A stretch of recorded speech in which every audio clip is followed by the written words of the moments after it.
こんにちは、モーリーです。旅は自己投資ということで、今回は鹿児島県にある奄美群島の一つ与論島の旅をお届けいたします。なんとこの島は人口が50人程度しかおらず、ネットの情報も少ない、まさに未知の島でございます。初めて上陸してみたら、そこにはタイムスリップしたような世界観が広がっていました。まさに人生が変わる旅とはこのこと。都会の喧騒に疲れた人にはぜひ見ていただきたいスペシャル動画になります。ぜひ大画面でゆっくりご覧くださいませ。それではどうぞ。モーリーチャンネル。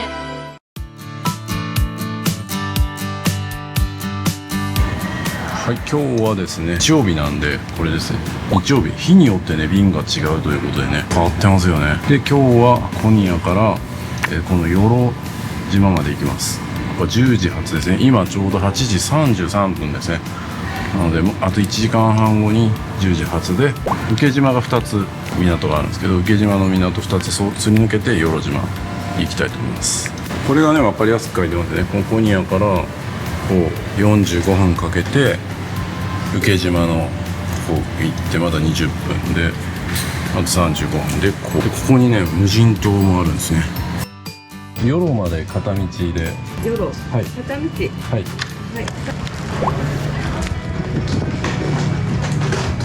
あれですね、瀬戸内荷物も預かってもらって安心。ここから上行く。さあ与論島に向けて出港になります。結構乗ってる人がおることにびっくりしましたね。はい、あれがキャンミャ島ですね。テレビのねよいこさんがやってた企画でね、無人島0円生活みたいなところで使われてた島になりますね。あそこに行くツアーみたいなのもあるみたいです。泳いで魚取って生活するみたいなことしないといけない感じですよね。こちらが与論島になっております。与論島はね、ヨーロッパ人がこの島を発見した時はめちゃくちゃ美しい景観だったので、こうサンタマリア島みたいな感じで言われてたみたいですよ。でそこにある、ね、サンゴの積み重なったところはね、離島百景みたいな感じで言われてるみたいです。このね本当に離島の中でも一番小さな与論島、人口60人台ですね。一つの集落しかない、そんな島にどれほどのこう魅力があるのか、僕はね見ていきたいと思います。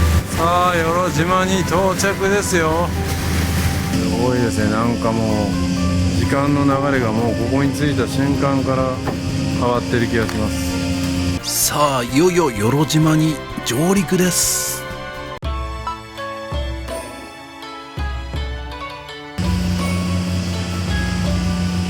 与論島ですね。これだけです。いやー、時間の流れがもう全然違いますな。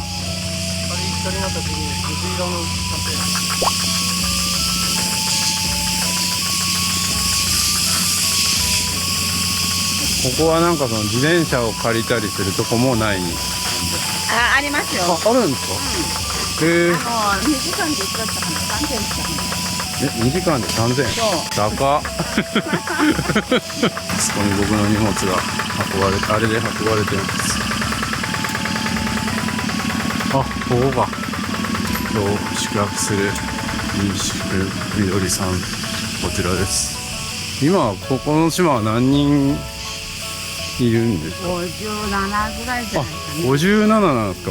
なんかインターネットの情報だと60何人ってやってたんですけど。そんなのなってました。はい。それぐらいかな。結構ハブが出るんですハブは見たことないですか？よ。あ、見たことないですか？なんか、やっぱネットの情報はあれやな。嘘ばっかり。ハブがめちゃ多いみたいなこと。あ、そうなんよ。はい。特にね何があったわけではないんですが、ワクワクしてきました。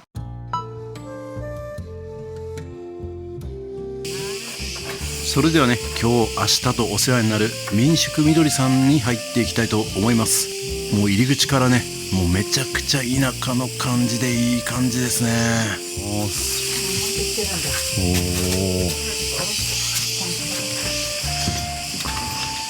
すごい。なんかおじいちゃんおばあちゃんの家に行ったみたいな。これつけたんやか。おお、いやいいですねこの雰囲気。これもすごいですね。いいみたいになりました。いいですねこれもまたなんか。雲が広がりや気温が平年よりテレビはね低く映ってるんですよね。テレビって偉大ですね。九州は全般に晴れる日もありますが雲が広がりやすく、なんとこれをサービスしてくれました。魚と味噌ですね。北朝鮮いただきます。などの発射はこれで25回と韓国外務省のキム・ゴン朝鮮半島平和交渉本部長、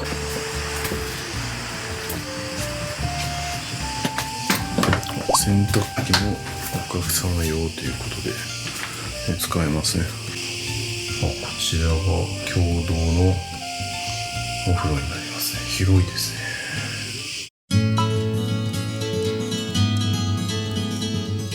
今15時48分ということで結構ねもう夕方に近い時間になってきたんですけども、ここからこの淀島をいろいろ見て回りたいなと思います。本当に小さい島なんでおそらく1時間もあれば主要なねスポットは回れるんじゃないかなと思ってまして、その後海もねサクッとちょっと入りたいなと思います。なんせねここの魅力は観光スポットをバンバン回っていくっていうことではなくて、緩やかな時間をねこう過ごすっていうことが非常にいいところかなと思います。そしてこういうねハイビスカスとかいいですね。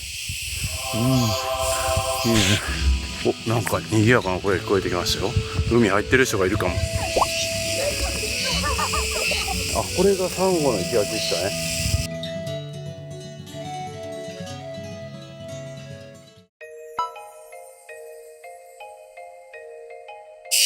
はい、こちらがね、サンゴの石垣になってますね。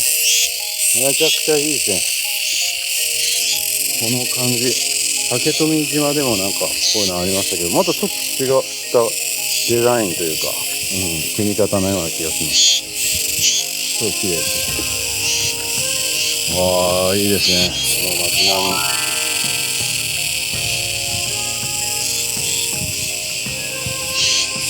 いやー、緩やかですね。なんか時々なんかこうね、枝を置いてあるんですよね。これハブ対策ですかね。こうやって日常的にこう足切れがしてあるところもなんかいいですね。猫がいますね。島猫発見です。もうこの街並み見るだけでも一生に一回はね、来るべきとこなんじゃないかなと思いますよ。これはなかなかない。さすが離島の中の離島。もうねタイムスリップしたみたいな感じですわ。いやもうね無音ですわ。無音というかもちろん虫の音とかはするんですけど、なんかやっぱこう人間が住んでる音みたいなのはほとんどしないです。ここもどういったらいいんやろな。こっちかな。Google マップにもね載ってないやつがあったりするんですよね。なんかガジュマルのトンネルみたいなあるんですけど Google には載ってないんですよ。ドキドキしますね。いきなりハブが出てくるかもしれない。これかな。なんか違う。これじゃないか。これもガジュマルのトンネルといえばガジュマルのトンネルですけどね。一応もしかしたらこれかもしれないんで一応通っときますね。もう罠がありそうで怖いな。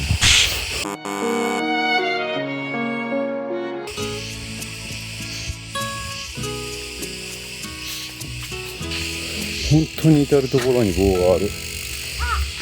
高原海岸みたいなのがね反対側にあって、そこも今行ってみたいですけど歩いて40分ぐらいかかるってことなんで、すごい険しい山を越えるみたいでハブも絶対出てくるんだろうということで、そこはちょっとねやめておきます。神社もねこの先にあるみたいなんでちょっと行ってます。ちょっと荒れてるかもしれないよとは言ってます。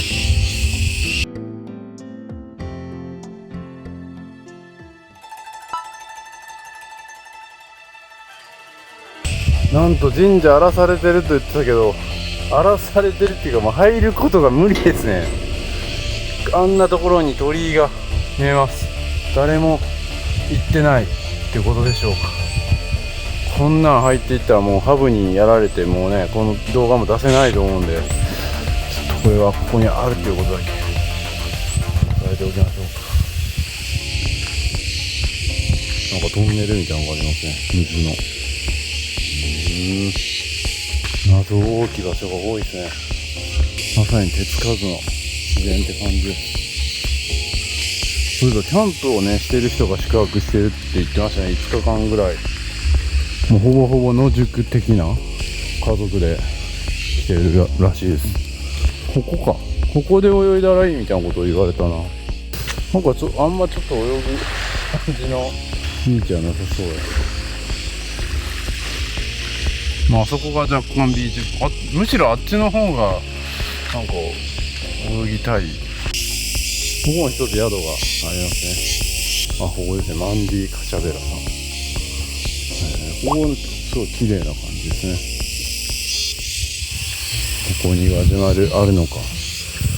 ガジュマルのトンネルだけは見つからない。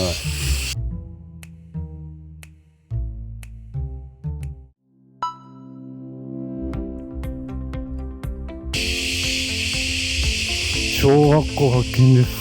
いや、結構でかいですね。昔はそれなりに人がいたんですかね。今は4人って聞いてますけど、今日ね、日曜日なんで休みだと思うんですけど、誰か出てきましたね。よろ小中学、なるほど。小学校と中学校は一緒になってるんですね、ここ。瀬戸内町立よろ小中学校ですね。ここは違うんかな。ガジュマルのトンネルだけが全然見つけられない。俺も違うかな。トンネルっぽいじゃトンネルっぽいで違うな。結構綺麗な集落なんですけど、なんか似たような景色が続くんで迷路になりますね。これ竹富島でもちょっと同じような感じに僕はなったんですけど、そうですね。撮影はさせてもらいませんでしたけど、そうですね。よろ島サンゴ石垣景観整備行事地ということで、ここでもよろ島出身戦没者のねお墓があるんですね。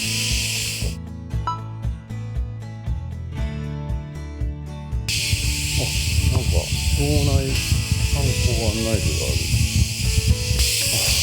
もうほとんど消えちゃってますね。どう見たらいいんや。半魚島で泳いでる絵がありますね。全然わからん。今現在地ここ？でもなんか消してるな。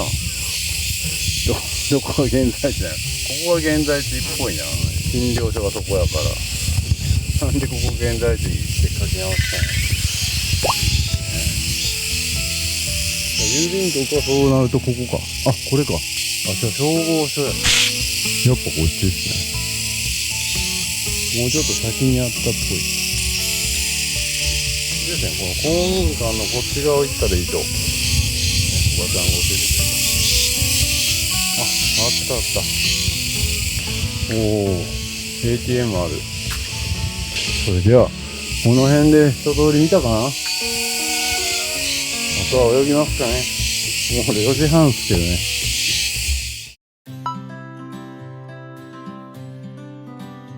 決してね、観光地として整備されてるわけじゃないんで、結構やっぱりゴミが流れ着いてますが、海自体はめっちゃ透明度ある。すごい半端ない透明度です。ちょっと夕方になっちゃいましたが、ちょっと今からサクッと入りたいと思います。冷てー。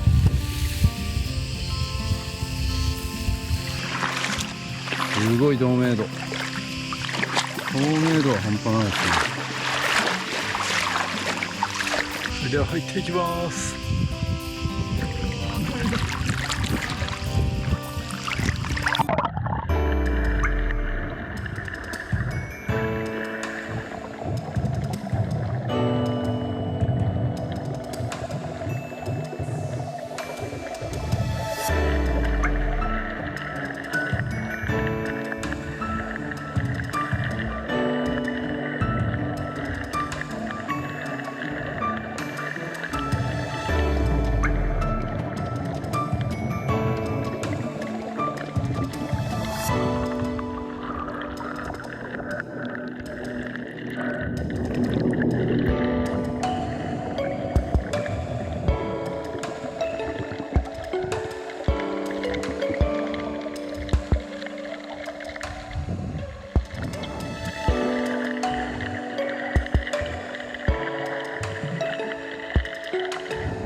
最高の夕日が、うわ最高。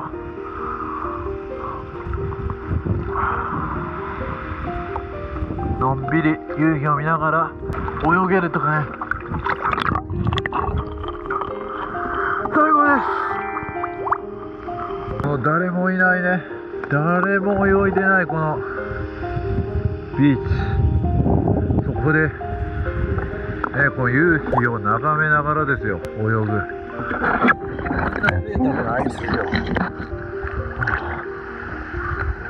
めちゃくちゃサンゴがあって、めっちゃ美しいほどまでじゃないですけど、十分なんかこうやってサクッと、しかも誰もいないところで泳ぐにはまた楽しめるレベルだったんじゃないかな。真っ昼間だったらもうちょっと綺麗だった気がしますけど、もうシュノーケル向けではないのかなと思うんですけど、のんびりとした空間でこうゆったり泳ぐっていうのはこの養老島しかできないことなんじゃないですかね。もう本当にゆっくりした時間をあえて過ごすっていうのがこの養老島の一番の楽しみ方だと、なんか一日過ごして思いましたね。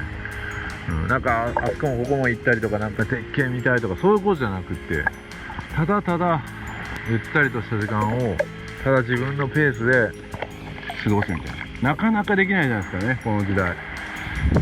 それを強制的にできる素晴らしい場所なんじゃないかなと思いましたね。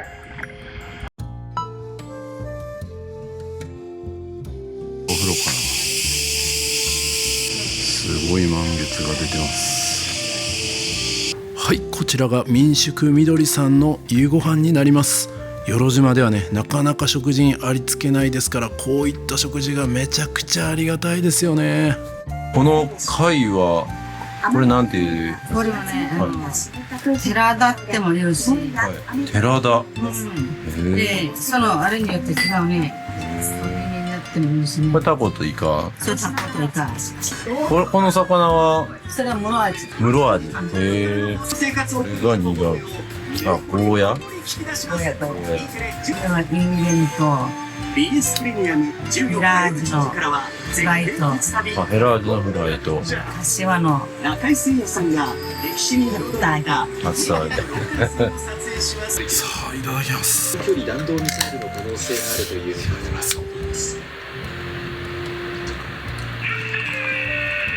ありがたいですね。ビールもね、この1本だけ買ってきたんですよ。貴重な1本です。明日はね、ありませんので、商店で高いお金出して買うしかないですね。乾杯です。いただきます。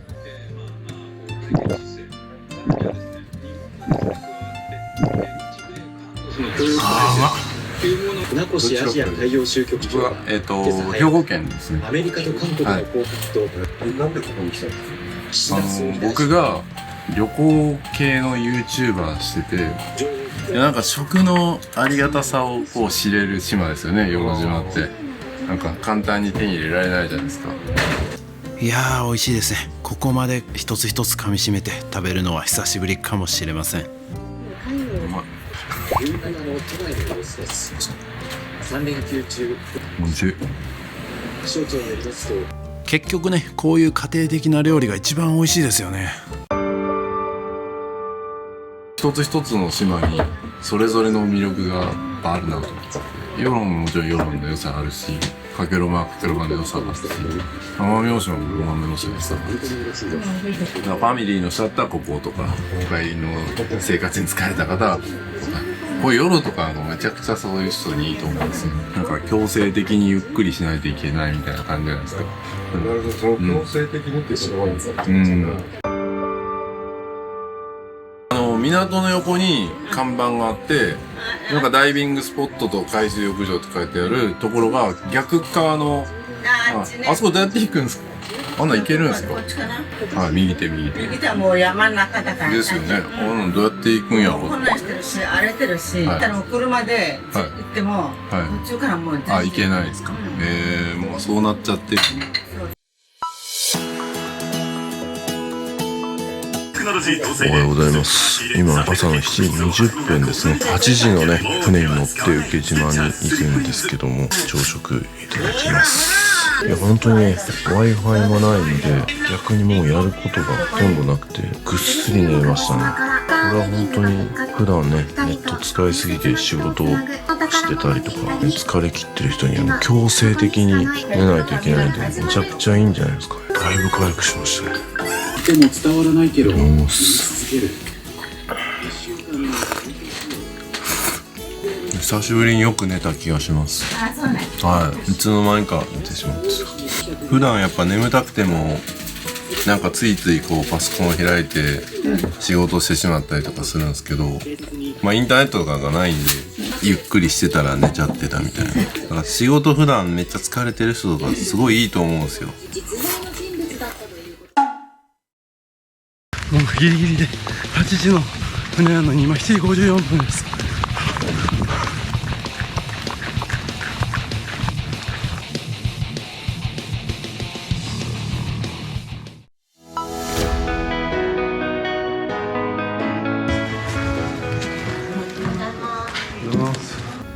大分熊本です。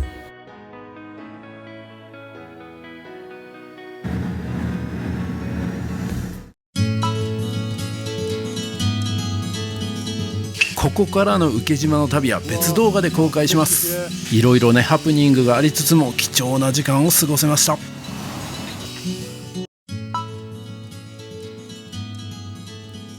昨日見つけられなかったガジュマルのトンネルを案内してもらいます。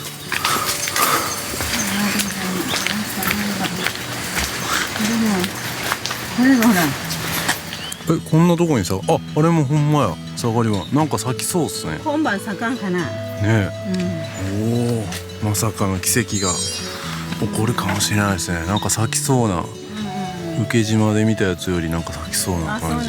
はい、あんな白くなってなかったですまだ。はい、今晩咲くかもかな。まさかの10時ぐらいに行ってみたら。その10時とかに咲くんですね。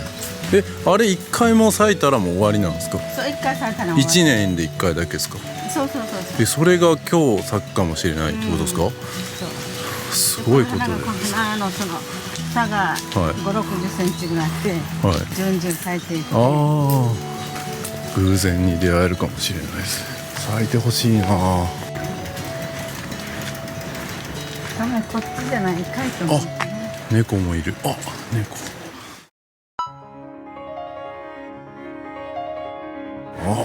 これか。確かにトンネルだ。なんで見つけられんかったんやこれを。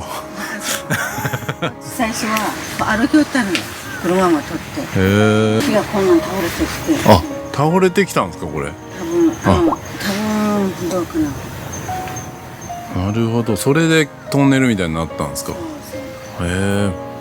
昔はもうちょっとこうまっすぐ立ってたみたいな。はい、行きましょう。はい、大丈夫です。頭を打たないようにもっともっと下がってください。すごい。これはトンネルだわ。どこってもわからんよね。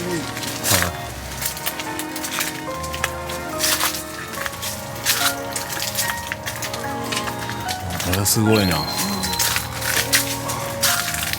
これ多分これだろう。これが変わるかも。これが。なるほどな。やっぱ請島とこう与路島を両方歩くとやっぱ全然やっぱ違う。街並みはこっちの方がいいよね。やっぱりこのサンゴの石垣がいいですね。こっちまっすぐ行ったら右側につどめ商店があって。ここか。ここが多分商店ですか。こんにちは。お店やられてますか？はい、ありがとうございます。はい、ここでビール買いました。はい、ありがとうございました。もうパッと見はね、商店って全然わかんないんで、はい、こんな感じです。この白い壁ですね。これが目印です。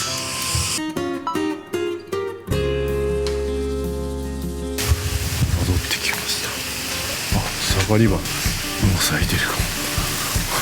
定期的にチェックしないといけないですね。もうこのチャンスを見逃したらね、一晩だけのチャンスなんで。まさかこんな宿のすぐ近くにチャンスが潜んでると。い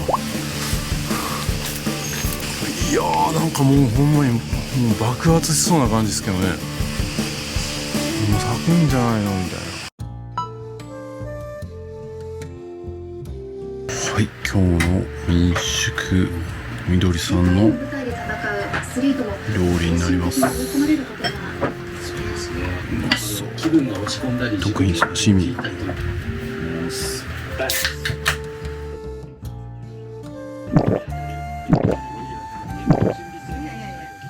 いやー、この時間がね本当に至福ですよね。こういうね島でいただくからこそ50倍ぐらいはね美味しく感じると思います。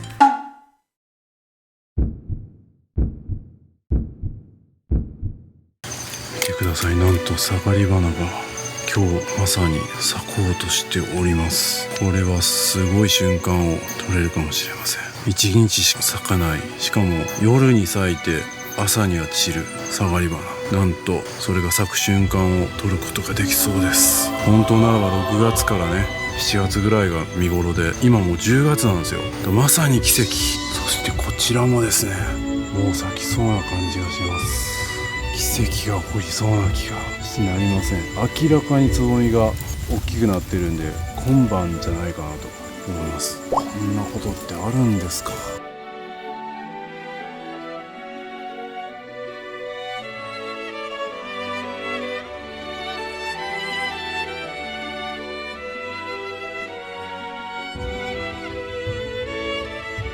なんとサガリバナが咲いてきました。うわー、これどうなるかな。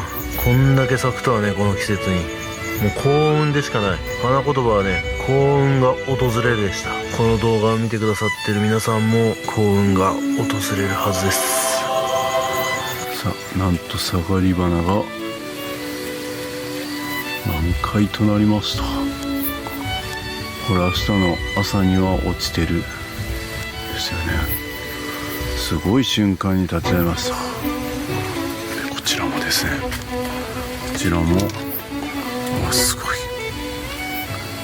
完璧です。めちゃくちゃ綺麗。それに美しいサガリバナ。今日は満月の日です。これは奇跡です。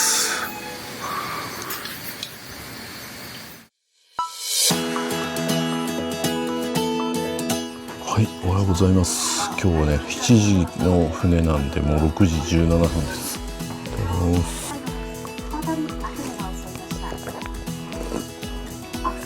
まさかこんな時期に見れるとは。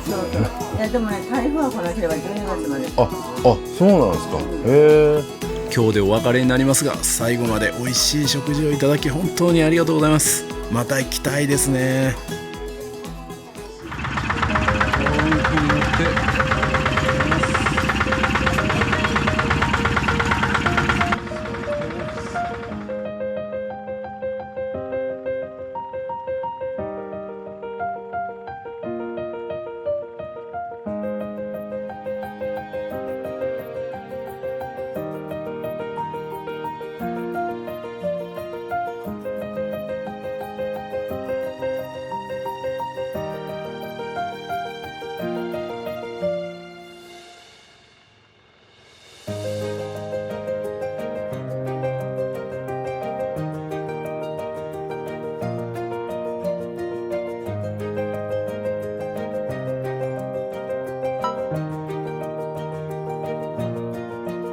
いやー、朝日が美しくて気持ちがいいですね。人生最高の朝日だわ。